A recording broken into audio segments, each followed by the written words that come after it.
आपको क्या लगता है, डॉक्टर को मालूम है कि हार्ट अटैक कल होगा, आज होगा? उसको तो ये भी नहीं मालूम 70 है, 80 है या 90 है। क्यों ऐसा बोला जा रहा है? To create a fear. और फियर से क्या होगा? फिर ऑपरेशन के लिए इमीडिएटली, बहुत सारे लोगों को इतना बोलने का जरूरत ही नहीं, हो तो इमीडिएट तैयारी हो जाता है। हार्ट का सुनते हैं उसके मन में ऐसे ही डर रहता है, उसको ज्यादा डराने का। पर कभी कभी पेशेंट बोलता है, सर एक बात बताइए, ब्लॉकेज तो कल भी था, ब्लॉकेज तो आज भी है, कल तक तो मैं सारा ही काम कर रहा था, ये पेन तो मेरे को बड़े दिनों से है, मैं अब तो पता चला हूं, तो आप एक काम करिए, मेरे को आप डिस्चार्ज कर दीजिए, मैं घर जाके फिर सोचूंगा। बोला नहीं, आप एक काम कीजिएगा, आप करवट भी लेंगे ना तो हमको पूछ लीजिएगा। पेशेंट बोलता है नहीं सर मैं तो घर जाऊंगा। बोला आप रुकिए, आपके घर वालों से मैं पूछता हूं। अच्छा, घर वाले बाहर कौन कौन वेट कर रहे होंगे? सारा खानदान वेट कर रहा होगा। वहां पे जाके क्या बोलना है कि patient is very critical, any moment he can die. आप बोलो, मैं बचाने की कोशिश करूं और जाने दूं। अच्छा, आंसर क्या होगा? वाइफ क्या बोलेगी कि जिंदगी भर इन्होंने मेरे लिए किया, आज मेरे को चांस मिला, आज तो मैं ऑपरेशन। वाइफ बोलती है कोई चीज का भी, कोई भी कंजूसी हमें नहीं करना है, इनको तो बचाना। अच्छा, बेटा मानेगा कि नहीं? एक बेटा बड़ा समझदार होता है, बोलता है डॉक्टर को, डॉक्टर साहब एक बार बताइए, मैंने सुना है कोलेस्ट्रॉल की वजह से ब्लॉकेज होता है, इनका कोलेस्ट्रॉल हाई है, तो क्या करूं कि कोलेस्ट्रॉल कम हो जाए? खाने पीने में क्या क्या चेंज लाना चाहिए? अच्छा, कार्डियोलॉजिस्ट मान जाएंगे इन सब बात में? वो बोलेंगे you are wasting my time, he is dying and you are talking all this rubbish. अच्छा, तब तक और जितने परिवार वाले बोले नहीं नहीं ऑपरेशन होना ही चाहिए। मेरे एक पेशेंट थे, बोला डॉक्टर साहब मेरे साथ पूरा ऐसे ही हुआ, मैं तो खाली एक बार टेस्ट कराने गया था और उसके बाद वो ऑपरेशन करके ही भेजे मेरे को वापस। मेरे एक और पेशेंट थे, बोले सर मैं फिर भी नहीं कराया, मैं निकल आया। मैं बोला आप निकले कैसे? बोला मैंने बोला मैं तो नहीं कराऊंगा, मुझे घर जाना है। वो बोले नहीं आप घर भी नहीं पहुंचेंगे। मैं बोला मैं लिख के देता हूं, मैं पहुंच जाऊंगा। फिर मैंने लिख के भी दे दिया, फिर भी वो जाने नहीं दिया। फिर मैंने लास्ट बोला, मैंने बोला देखो मैं करने तैयार हूं, पर प्रॉब्लम है मेरे पास पैसे नहीं है, आप फ्री का कोई ट्रीटमेंट हो तो करवा डालो। तब इन्होंने बोला कोई प्रॉब्लम नहीं है, आप घर चले जाओ।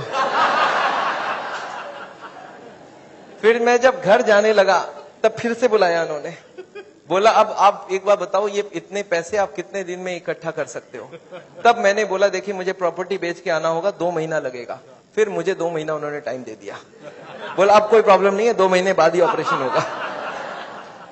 आपको समझ आ रहा है ऑपरेशन कब रुक सकता है? दिस इज, मैं ये नहीं बोलूंगा सारे जगह एग्जैक्टली यही हो रहा है, पर इसका ही कुछ छोटा मोटा रूप ये हॉस्पिटल का सिस्टम है। पर एक बात मैं जानता हूं, हॉस्पिटल को ये चॉइस देना चाहिए पेशेंट को, देखो the blockage is so much so much so much, these are the reasons. आप देखो क्या चाहते हो, आप अगर अपने आप को बदलोगे तो ऑपरेशन रुक सकती है, आप नहीं बदलना चाहते हो तो मैं ऑपरेशन कर दूं, उसके बाद जाके बदलने का कोशिश करो। But the hospitals don't give chance, उनको मालूम है ये एक मौका है, ऑपरेशन कर लेते हैं, बट उसके बाद भी उनको यही करना पड़ेगा। लाइफस्टाइल चेंज तो पेशेंट को फिर भी करना पड़ेगा। मैं जानता हूं हार्ट के पेशेंट्स को मैं 3 चीज देखते दिखाऊं, एक तो दवाइयां हैं, एक बाईपास और एक एंजियोप्लास्टी। ये दवाइयां मैं आपको एक बार समझाना चाहता हूं दवाइयां क्या काम करती है, और another 10 minutes I will take. देखिए ये ट्यूब है जिसमें कोई ब्लॉकेज नहीं है, और ये 80-90% ब्लॉक है, दिख रहा है आपको? अब ये पेशेंट को चलने से दर्द होता है, एक दवाई ऐसी है जो दवाई देते ही ये दर्द कम हो सकती है। कौन सी दवाई है? सॉर्बिट्रेट, नाम सुना आपने? क्या करता होगा सॉर्बिट्रेट? देखिए क्या करता है Sorbitrate. This what is the action of Sorbitrate. क्या हुआ? ट्यूब चौड़ी हो गई, ब्लॉकेज वहीं की वहीं रह गई, ट्यूब चौड़ी हो गई, ट्यूब थोड़ा फैल गया, फैलते क्या हो गया? ब्लड सप्लाई बढ़ गई। पेशेंट बोलता है मुझे अब कोई दिक्कत नहीं है, पर यह दवाई का असर रहेगा 8 घंटे बाद, तो 8-8 घंटे में एक सॉर्बिट्रेट देनी पड़ेगी। एक पेशेंट मेरे को बोला मैं सॉर्बिट्रेट नहीं लेता हूं, मैं मोनोट्रेट लेता हूं। मैं बोला वो भी सॉर्बिट्रेट का ही भाई है। तो ये जितने भी सॉर्बिट्रेट है उनका नाम मैं आपको दिखा सकता हूं, these are all kinds of sorbitrate and all. ये सब दवाई हम लोग दे देते हैं, सॉर्बिट्रेट, इस्मो, आइसोडिल, मोनोट्रेट, नाइट्रोफिक्स, एंजिसेड, इमडूर, वेंजिकॉर, वेसोट्रेट, मोनोट्रेट, सॉर्बिट्रेट, मोनोसॉर्बिट्रेट, नाइट्रोकंटीन, वेसोप्रीन, मोनोस्प्रीन, इस तरह की दवाइयां हम हार्ट के पेशेंट्स को दे देते हैं। एनीवे, दवाइयां बहुत सारे तरह की मिलती है। एक होता है हार्ट की ऑक्सीजन की जरूरत को कम कर देता है, इसको बोलते हैं beta blocker, calcium channel blocker, फिर एस इनहिबिटर, ऐसे करके बहुत सारी गोलियां हम लोग हार्ट के पेशेंट्स को दे सकते हैं। I am not going to go into that detail. कुछ ब्लड पतला करने का दवाई भी देते हैं, आपने देखा है नाम, इकोस्प्रिन, कोल्स्प्रिन, एएसए, डेलिस्प्रिन, डिस्प्रिन, क्लोपिग्रेल, क्लोपिलेट, क्लोपिवास, सिरुविन, क्लैबिक्स, क्लोट्रेल, प्लेजरिल, स्ट्रोमेक्स, डीप्लैट, इस तरह की गोलियां हम लोग देते हैं ब्लड को पतला करने के लिए। पर ये गोलियां देने से भी पेशेंट ठीक नहीं होता है। तो इसके लिए मैं चाहता हूं वो लाइफस्टाइल चेंज करें, अपनी ब्लॉकेज को कम करें कि उनको देने की जरूरत पड़े ही नहीं। अच्छा, ये गोलियां इतनी खाएगी, इसके साइड इफेक्ट्स होती है क्या? अगर साइड इफेक्ट होती है कॉन्स्टिपेशन, तो कॉन्स्टिपेशन की और गोली दूंगा, और एसिडिटी हो जाए तो एसिडिटी की गोली दूंगा, और नींद ना आए तो नींद की गोली दूंगा। अच्छा बताइए, बीमारी ठीक हो रहा है कि नहीं हो रहा है? आई एम नॉट कीन, मैं जानता हूं दवाई आज जरूरत है, पर कल दवाई की जरूरत ना हो उसका बंदोबस्त करना बहुत जरूरी है। इसके बाद चलते हैं, ये एंजियोग्राफी क्या चीज है। हॉस्पिटल में जाते हैं, एंजियोग्राफी करते हैं, और ये एंजियोग्राफी मुझे पसंद क्यों नहीं है मैं आपको बताना चाहता हूं। This is what is the problem with angiography. एक तार आपकी पूरे बॉडी को स्क्रैच करके हार्ट तक लेके जाना है। ये तार यहां से जो घुसेगी, 1 metre wire is inserted into the body till it reaches the heart. It is a blind procedure. Blind मतलब क्या? आप घुसा दो, ये अंदर जाती जाएगी, और अगर अटक गई तो वापस खींच के फिर से ट्राई करना होगा। मतलब वो अंदर स्क्रैच करेगा ही करेगा, पूरे बॉडी को स्क्रैच करती है। वो लिखवा लेते हैं कि अगर हार्ट अटैक हो गया तो मेरी कोई जिम्मेवारी नहीं है, और ये पूरे बॉडी को ये पंक्चर भी कर सकता है। मैंने ऐसे ऐसे पेशेंट देखे हैं कि एंजियोग्राफी के वक्त ही डेथ हो गई। एंजियोग्राफी में पैर को काटना पड़ा अल्टीमेटली, क्योंकि वो पैर की ट्यूब को डैमेज कर दिया। तो एंजियोग्राफी मैं नहीं चाहता हूं। और उसके बाद क्या होगा?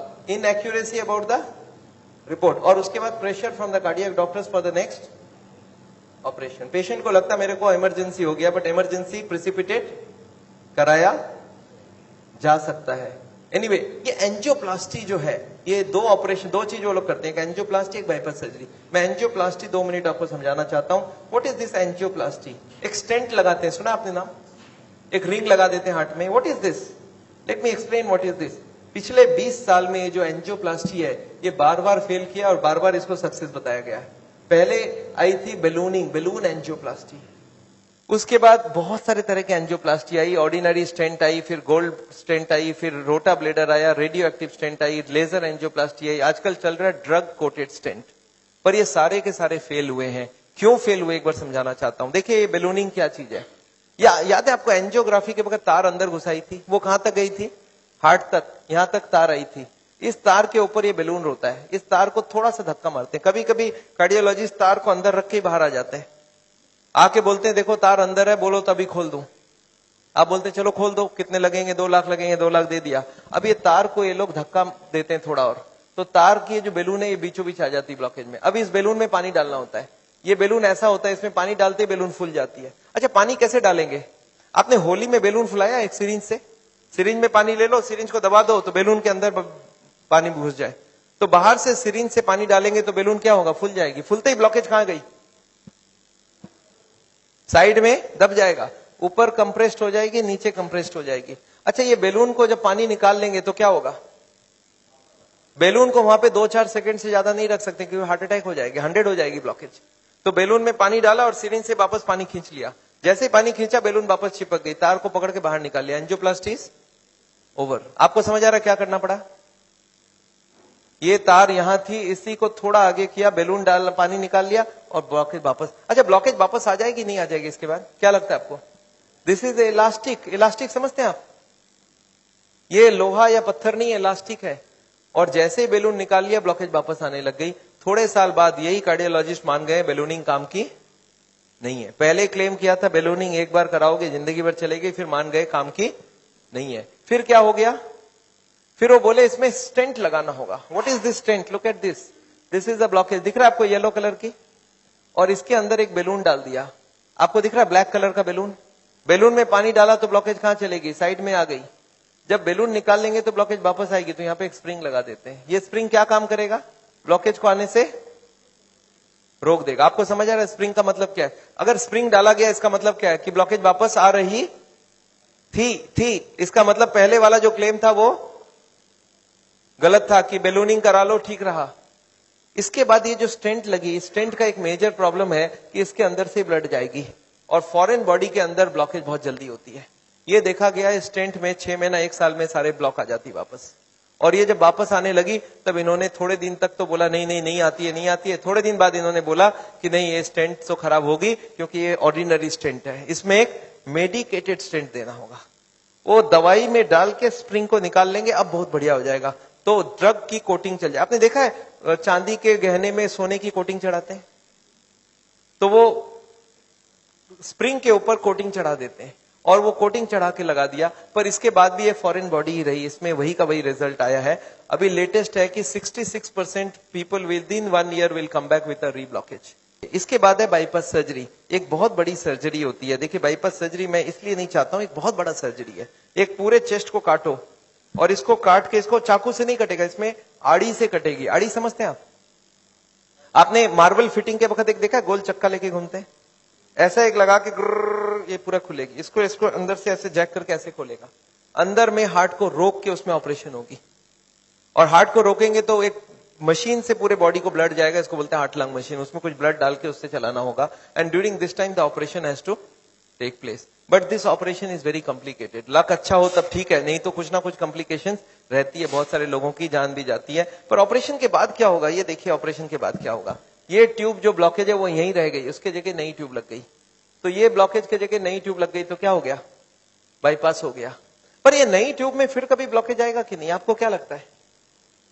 ये नई ट्यूब में फिर से ब्लॉकेज आती है। अच्छा अब तो 40 साल बाद ही आएगी ना, पिछले बार कितने साल लगी थी आपको याद है? देखिए एक वाई का जवाब सोच के देखिए, ओरिजिनल ट्यूब में कितने साल में ब्लॉकेज हुई थी? 20 से 40 साल। तो कितनी स्पीड रही? 2 से 4%, 6% पर ईयर। और एंजियोप्लास्टी के बाद अगर 2 साल में वापस रीब्लॉकेज होती है तो कितने साल हो गई?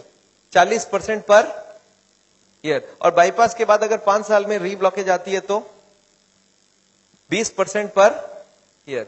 जो ट्यूब ओरिजिनली 2% की ब्लॉकेज कर रही थी वो अब ऑपरेशन के बाद उसकी स्पीड क्यों बढ़ गया? क्योंकि अब वो ओरिजिनल नहीं रहा। हमारी बॉडी को जब तक ओरिजिनल रखो तब तक अच्छी बात है। हमारे प्राइम मिनिस्टर ने भी 2 बाईपास कराई है, एंजियोप्लास्टी 5 स्टेंट लगाई है। पर मैं जानता हूं उसके बाद भी तो फिर से कराना पड़ा। एक बार कर लिया, दूसरी बार कराए, कब तक करा सकता आदमी?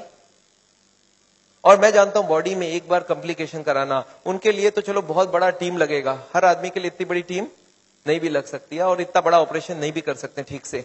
पर मैं जानता हूं अगर ऑपरेशन बिना ही हमारी काम बन जाए, अगर हम लाइफस्टाइल को ही चेंज करके कर सकते हैं तो हम ऑपरेशन क्यों करवाएं? And this is what is the contention. Nevertheless मैं हार्ट के पेशेंट को एक ही चीज समझाता हूं कि ब्लॉकेज अगर रिवर्स करना है तो उसके लिए थोड़ा आपको एक्यूरेसी करना होगा। What is this accuracy? You understand, this is the accuracy.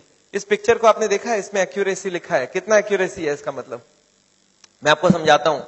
ये एक ड्रम है, ये ड्रम में मैं पानी भरना चाहता हूं और इसमें 15 छेद है। आप बताइए कितनी छेद बंद करने से ड्रम भरेगी?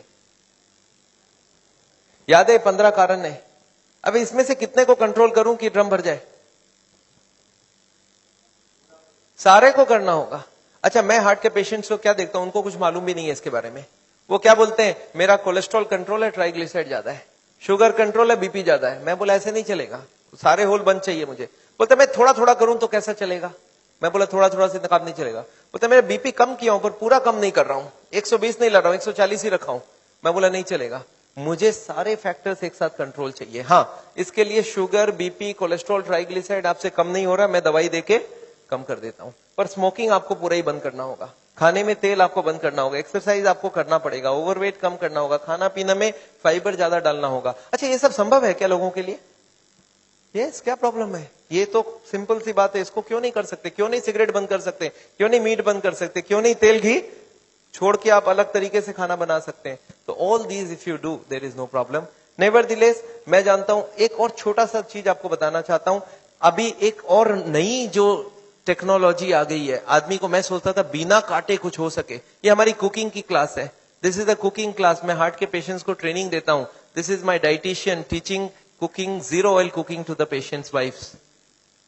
मैं हार्ट के पेशेंट्स को योगा सिखाता हूं। मैं बोलता हूं कैसे भी करो योगा करो, आप योगा करने की बहुत जरूरी है। उसके साथ उनको क्या करना चाहिए, क्या नहीं करना चाहिए, कितनी सामान उठानी चाहिए, गाड़ी चलानी चाहिए, स्कूटर चलाना चाहिए, ऑफिस जाओ तो क्या प्रिकॉशन लो, दादर चढ़ो तो क्या प्रिकॉशन लो, आगे कौन सी योगा करो, कब तक करो, कौन सी मेडिसिन लो, कब तक लो। एंड फॉर दिस हाँ मैं एक मैगजीन भी निकालता हूं, इसका नाम है साउल टाइम्स। ये मैगजीन मैं हर महीने निकालता हूं, दिल्ली से निकलती है, हिंदी और इंग्लिश में। अच्छा आपको एक फॉर्म दिया गया है क्या? ऐसा देखिए तो, have you got a form like this? ये फॉर्म में अगर आप अपनी नाम एड्रेस भर के देंगे तो आपको ये मैगजीन आगे आपको मिलता रहेगा हर महीने। हिंदी में इंग्लिश में दोनों में मैगजीन है। और इसके साथ एक छोटा सा और क्वेश्चन ये रखा है कि यहां पे अगर हम लोग ऐसा कोई कैंप करवाएं So how many people will be interested to join such a camp? एक दिन का या 2 दिन का ऐसा एक कैंप अगर हम करवाएं तो कोई इंटरेस्टेड हो तो प्लीज फिल इट अप. मेरे को लोग बोलते हैं डॉक्टर साहब इतनी सारी बातें अगर कैसे याद रखूंगा. मैंने बहुत मोटी मोटी किताब लिखी है. आदमी बोलता है सर छोटा सा कुछ दीजिए ना कॉपी. तो मैंने एक ऐसी किताब बनाई है जिसका नाम है पॉकेट गाइड. एक 30 रुपीज की किताब है. कोई 2 घंटा बैठ के पढ़ ले तो जितनी बातें मैंने बताई है सब इसमें लिख के रखा है. So this book I have brought over here. मेरे ख्याल से बाकी बुक्स तो मैं नहीं ला सकता हूं क्योंकि hundreds of books are there. तो मैं ये बुक लाया हूं. कोई को लगता है कि मैं पढ़ना चाहता हूं और कोई को पढ़ाना चाहता हूं. हार्ट के पेशेंट को जरूर पढ़ाइए. 30 रुपीज की गिफ्ट होती है. You can give it to anybody and they will learn things from the book. तो ये बहुत जरूरी है. मैं जानता हूं, मैं ये मैगजीन पिछले 10 साल से रन करता हूं and it is gone all over the world. मैं एक नई टेक्निक आपको इसी वक्त बताना चाहता हूं. There is a new machine which has come which can open the collaterals. देखिए कोलैटरल्स का क्या मतलब है. ये ब्लॉकेज है. बाईपास सर्जरी में क्या करते हैं, एक नई ट्यूब लगा देते हैं. इसमें क्या करते हैं, जो हार्ट की ये ब्रांच है और ये ब्रांच है इनको जोड़ देते हैं आपस में. And there are so many small tubes. जो इसको जुड़ जाए तो ब्लड यहां से आने लगे. ये जो छोटे छोटे ट्यूब है ये मैंने बोला था स्पोर्ट्समैन चालू करके रखते हैं. और स्पोर्ट्समैन चालू कर दिया तो क्या हो गया, उसके पास 2 सप्लाई हो गई. एक तो ये ओरिजिनल है और एक साइड वाली भी है. इसको बोलते हैं कोलैटरल. बैंक में आपने लोन लेते हुए देखा है कभी कोलैटरल्स बोलते हैं. कोलैटरल मतलब क्या, कि ये फेल हो जाए तो दूसरा कोई होना चाहिए. तो ये कोलैटरल्स भगवान ने हमें देके रखा है. ओरिजिनल तो था ही था, एक कोलैटरल भी देके रखा. कभी ये फेल हो जाए तो ये चालू करना. अच्छा ये अगर चालू हो जाए बिना ऑपरेशन के तो इससे अच्छा कुछ नहीं हो सकता. And this is a new machine, new technology which has कम. देखिए हमारे मेडिकल साइंस की टेक्नोलॉजी बिना कांटे वाली टेक्नोलॉजी है. ये देखिए ये ट्यूब्स हैं जिसमें कोई कोलैटरल्स चालू नहीं है और ये है ट्यूब्स के सारे कोलैटरल्स चालू हो गए. आपको समझ आ रहा है डिफरेंस दोनों के अंदर. ये जो छोटे छोटे कोलैटरल्स है ये हमारे सबके पास है और एक मशीन से इसको या तो स्पोर्ट्स करके चालू कर सकते हैं या तो एक मशीन से चालू कर सकते हैं. ये मशीन क्या करती है सोचिए. ये जैकेट्स लगा दिया हमने कफ में, थाई में, बटक्स में और सारे को एक साथ स्क्वीज कर दूं तो क्या होगा, इसकी ब्लड कहां जाएगी, बॉडी में ही रहेगी पर कहां जाएगी, ये हार्ट के तरफ जाके हार्ट की ट्यूब्स को धक्का देके प्रेशर देके इसको खोलेगी. ये प्रेशर 1-1 घंटे तक 1-1 मिनट इसको हार्ट के संग सिंक्रोनाइज करके दिया जाता है. सिंक्रोनाइज मतलब हार्ट जब पंप करे तो मशीन पंप नहीं करता है. जब हार्ट पंप करके रिलैक्स करने लगे, जब पूरी ब्लड वापस आती है तो वो स्क्वीज करके सारे ब्लड को एक साथ भेजा जाता है. And this goes on. ECG feed होती है कंप्यूटर को. And this machine we have seen now without bypass surgery. आदमी बोलता है मुझे इमीडिएट रिजल्ट चाहिए, तो without bypass this can work very well. तो इसको हम लोग बोलते हैं नेचुरल बाईपास. नेचुरल बाईपास समझ रहे हैं, भगवान ने ऑलरेडी नेचुरल बाईपास हमें दे के रखी है. स्पोर्ट्समैन चालू करके रखा है. तो आप हार्ट के पेशेंट हो, आप चालू करो, आपके पास कोलैटरल आ गई तो ओरिजिनल नहीं भी होगा तो भी काम चल जाएगी. और एक मैं जैसे ही एक और ट्रीटमेंट आई है जिसको हम लोग बोलते हैं बायोकेमिकल क्लीनिंग. ये अभी बहुत अच्छी रिजल्ट आ सकती है. कुछ केमिकल अंदर डाल के ब्लड में उसको अंदर से गला लिया जाए. जैसे किचन में आपने सुना नाली जाम हो जाए तो क्या करते हैं हम लोग, कुछ केमिकल डालते हैं अंदर से. तो ये केमिकल की भी ट्रीटमेंट आजकल चल रही है. बट अभी भी इसका रिजल्ट हर आदमी में सेम नहीं आता है. But result are still there. बहुत सारे ऐसे पेशेंट है जो 30-40% तक ब्लॉकेज इससे कम हो सकती है. नेवरदिलेस मैं समझता हूं मैंने बहुत सारा लेक्चर आपको दे दिया है. कोई ने मेरे को बोला था एक बार कि डॉक्टर साहब कभी भी किसी को आधे घंटे से ज्यादा लेक्चर मत दिया कीजिए. मैंने बोला क्यों, बोला आपने स्कूल, उसके बाद दिमाग काम नहीं करता है. मैंने बोला क्यों ऐसा बोल रहे हैं, बोलते आपने स्कूल कॉलेज में देखा है कभी भी पीरियड्स 40 मिनट से ज्यादा नहीं रखते हैं. उसमें 5 मिनट आने जाने का वेस्टेज गिन लो, आधे घंटे ही चलेगा दिमाग. मैं बोला पर मैंने देखा आप टीवी देखते हो तो 2-3 घंटा देखते हो एक साथ. बोलते नहीं वो इंटरेस्टिंग हो तो देखते हैं. तो मैं जानता हूं आप हमारे साथ बैठे हैं 2 घंटे के लिए और आपको जरूर इंटरेस्टिंग लगा होगा. मैं फिर से धन्यवाद देना चाहता हूं ये हॉल को अरेंज जिन लोग ने किया उनको, श्री माफत लाल जी को जिन्होंने आपके लिए ये लेक्चर कराया है. और अगर आपको लेक्चर अच्छा लगा तो उनके लिए फिर से एक बार